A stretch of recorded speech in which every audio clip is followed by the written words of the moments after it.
Joining me today is Jamie McBride, founder and CEO of optiBPO. Jamie, welcome to the program. Yeah, hi Wayne, thanks for having me again. I noticed you've sent me a caption that says, not all BPOs are created equal.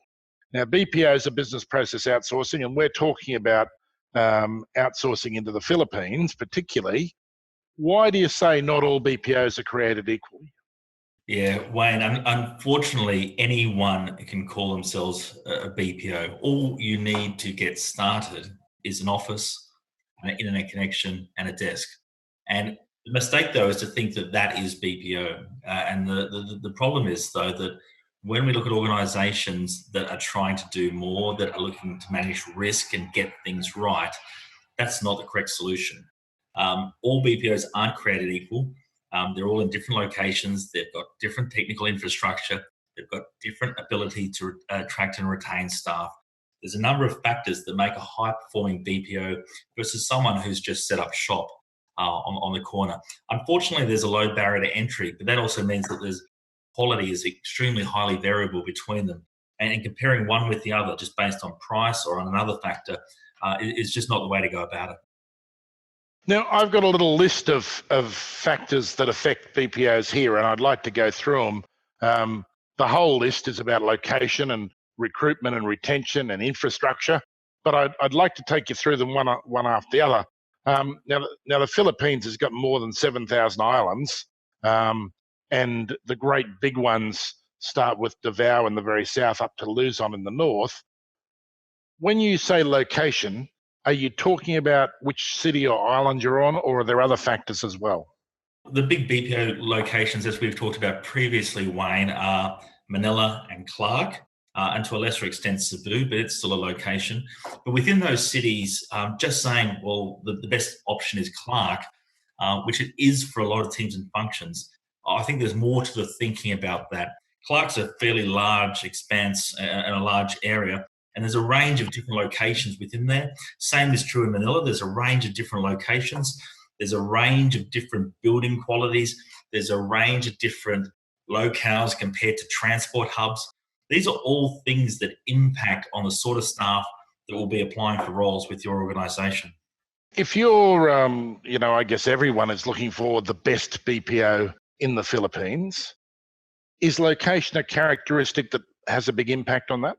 Yeah, totally. If you've been to Manila, and if a lot of us have, and a lot of people listening to this podcast would have been, or this video, Manila is a difficult city in terms of logistics and getting around, and not dissimilar in Clark. The team members that you are going to hire are going to invariably either need to ride a motorbike or catch public transport, which is a jeepney, to work. Critical is to have your BPO near a transport hub. If your BPO is not near a transport hub, you're going to have team members that have to make that extra leap beyond the hub to work for you. And of course, it can be attractive because a lot of people that aren't at those hubs, which are of course more expensive, on paper, when you first look at them, you think, well, that seems like great, that seems fantastic and great value. You need to dig deeper and you need to have a look at that to say to yourself, well, what sort of team member am I going to attract? I know all of us here, whether we live, in Australia, New Zealand, or the UK, we like living and working near areas that are easy for us to access. It's critical for you to understand before you make your decision the exact location of that BPO and what that means for your team members in terms of transport and access. So just choosing Clark, Manila, and even going Manila, Ortigas, or Makati just doesn't cut it. We need to dig to the next level. Now, Jamie, you touched then on staff, and that leads me to recruitment. Why does recruitment make a difference? Isn't recruitment just recruitment? Yeah, I think, we all know there's places that we'd all prefer to work. And on the location side, I know personally, in my experience living in Sydney, I've only really applied for jobs in the CBD or near the CBD.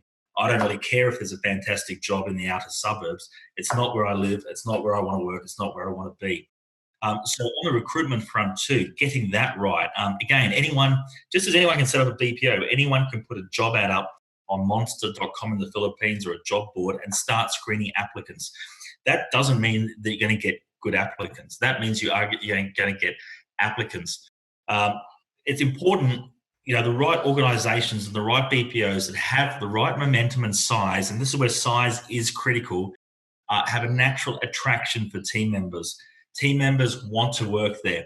We all know where we live in our local countries, there's certain employers and certain places that people want to work. They will apply for jobs at those locations intentionally because that's where they want to be. And they'll actively and proactively seek those out. So sure, you might get some good, okay candidates at other locations, other places reactively, but unless you're a larger BPO provider in the right location, you're just not going to get the right team members and candidates applying for you. You won't even see those candidates. So there's this whole pool of people that you're going to miss out on. Well, that's the attraction strategy, I guess. The natural balance for attraction is retention. Do retention strategies make a difference? Yeah, look, absolutely. And again, you can be lucky, in a smaller BPO in an outer location to get some people. I will then wait to see how well you retain them. You just need to look in your own life, in your own cities, onshore. People don't change around the world. They want to work in certain places for certain employers, and when they get those roles, they will stick with them. And one of the reasons is that those larger providers can provide a level of support and infrastructure and other activities and reinvestment in teams, which means that people actually prefer to work there. Getting all those things right is hard. As I said, anyone can open an office, put an internet connection and start employing staff. It doesn't mean that they're going to enjoy being there each day. Getting that mix right, that secret sauce is pretty critical for having team members actually want to be there and then want to invite their friends to come join them to be there. And we all know that one of the best ways to sell is through referral, and same for candidates in a recruitment market. You can have an attractive location that works with the right level of support. You'll have team members recommending to their friends and family, come join us here. So it becomes a self-fulfilling story if you get it right. Now, Jamie, earlier on you mentioned size of BPOs. How does the size of the BPO factor into this? A lot of them are the 100 to 200 size personnel. They've made a start. They're getting out there. They're going to start hitting barriers. They've probably got an IT team of 2, 3, 4, maybe even 5. As they grow and they start doing bigger, more complex things, they're inevitably going to hit a point where they're going to struggle. The larger BPOs, whether you like it or not, the 500, the 1,000 seat BPOs have worked through those teething problems. At 100, 200, you're taking the risk of them actually making it to the next step. And don't fool yourself. You sit there and you go, well, they're going to be smaller and they're going to be, look after me a whole lot more. Their aim is to be a 300 or 500 seat BPO. They're going to get there at some stage. You want to be the organisation that helps them work through that dip. So the larger organisations, more stability, more finances behind them. They've worked through those issues. They've worked through the teething problems, and they're able to provide, I think, a far greater level of support. I wouldn't take any of my clients to any of the smaller providers. Jamie, you talk about different size BPOs and the risk of the smaller ones. I guess if you go and look on Google, you don't see the ones that have gone out of business. Have there been BPOs that have just folded up and disappeared in the night? Yeah, look, absolutely. What I was talking about before was, they get to 100, 200, they think they're onto a good thing. They start realizing they don't have the right infrastructure from an IT perspective. They don't have the right recruitment. They don't have the right HR support, and they don't have the right reinvestment in systems to get things right. At that point in time, they're likely to be cash flow positive, and the idea of reinvesting in those things brings them to a standstill. I was just sent recently a clip on another BPO to say, Jamie, here's a competitor of yours. Have a look at them. They're doing exactly what you do. Only to find out they went out of business 18 months ago. As I said, it's an easy business to set up. Anyone can get an office. But it's a hard business to get right. And it's also a hard business to scale and a hard business to build engaged and retain teams. And I think that when you work with us and the sort of organisations we work with, they've trodden that path. I've been doing this myself now for 20 years. optiBPO was part of Optum 2, which kicked off in 2008. So we've been around a long time. We only work with strong providers that have been out there a long time and we know have the financial backing to be successful. So while it can be attractive to see a slight cost saving at another location that's smaller and cheaper, I think you get what you pay for, and you need to be careful, because in the end you're managing risk and it's about your business, and taking that risk of service disruption, I just don't think it's worth it. Jamie, I think you've touched on something we haven't talked about this time, and that is what optiBPO does. Can you just give us a quick burst for those people who are not familiar with optiBPO about what it is you do? Yeah, optiBPO helps organizations plan, build, and manage teams in the Philippines. We provide onshore support to create offshore success. What does that mean?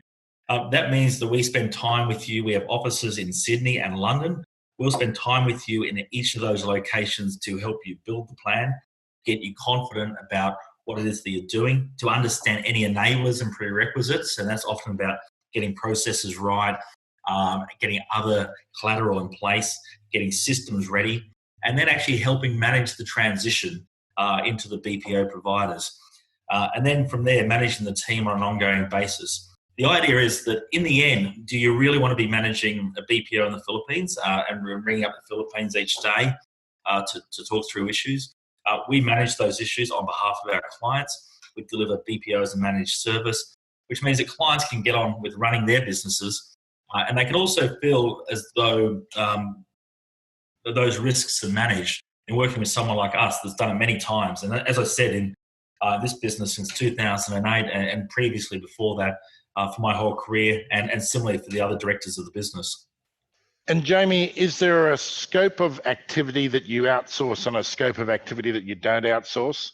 Or what sorts of positions or occupations are you involved with? Yeah, we are largely focused on knowledge-based outsourcing. So what does that mean? That's a range of activities, and it's continuously moving up market. But that can be anything from accounting and finance support, purchasing, processing, customer service. All of those knowledge-based positions that you have onshore are activities that we consider doing offshore. Probably an easy way to think about it is what we don't do. We don't do call centers. We'll leave call centers to someone else. And we don't do hardcore outsourced IT development. Although we do hire IT support and IT resources for our clients, if you're looking for one of those hardcore IT outsourcing businesses, that's not us. We're focused on that process-based knowledge outsourcing. Jamie, it's been a pleasure having you with us on the program. Thanks for joining us again. Thank you, Wayne. Thanks for having me again.